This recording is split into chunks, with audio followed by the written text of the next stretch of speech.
A Melbourne man was among the thousands of people caught in the midst of a massive explosion in Beirut. Sam Mosley is a mechanical engineer and was with his fiancée at the time of the blast. He joins us. Sam, thanks very much for your time. Can you take us back to last night? Where were you and what happened? First of all, hello everyone. So basically, I arrived about 5:30 at my friend's place in Babda, which is pretty much facing the port, and it's about kilometres away.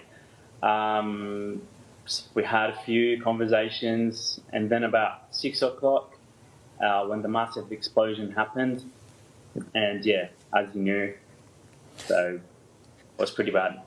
How would you describe that moment? What did you see and what did you hear?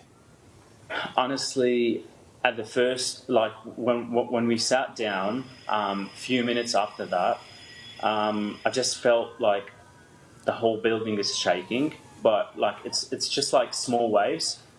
Few minutes after that, like we sort of like we were questioning if it was an earthquake. Like we did not even thought like it was a big explosion, something like that. So we stood up and we were about to run through the exit, just for the safety of an earthquake. So basically, seconds after that, a massive explosion just came out. Seriously, it's something that I've never felt before.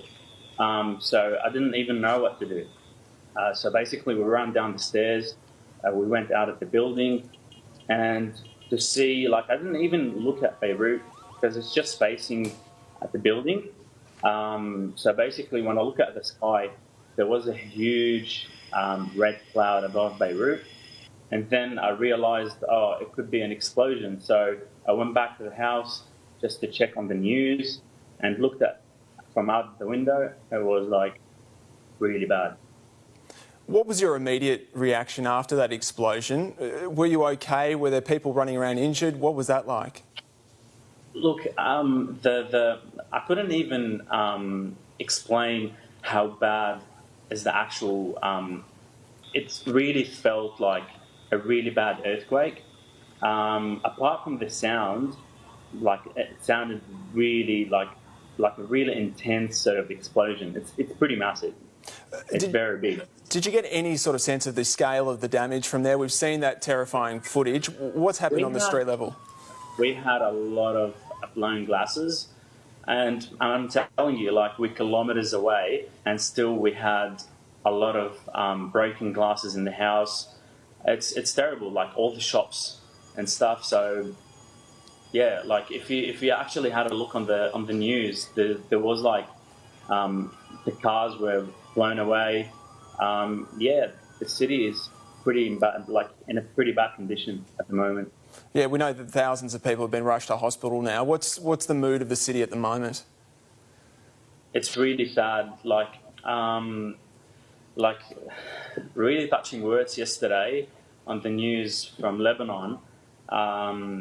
They just mentioned seriously, like Beirut, like Lebanon has no capital city at the moment. Like that's how bad it is. Like if you actually look, because we don't know Beirut like that.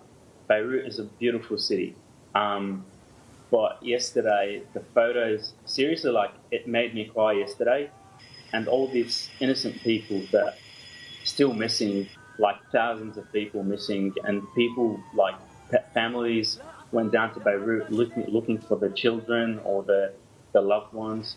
It's really sad. It's really touching. I know it must have been a really emotional time, but how are you feeling, and how was your fiancée as well?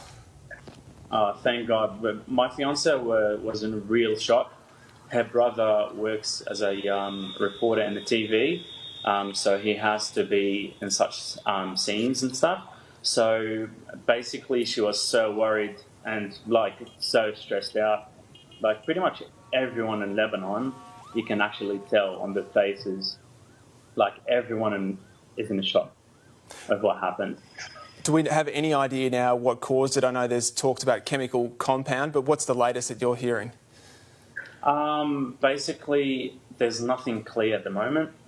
They said yesterday there was about 260 tons of explosives that made that blast.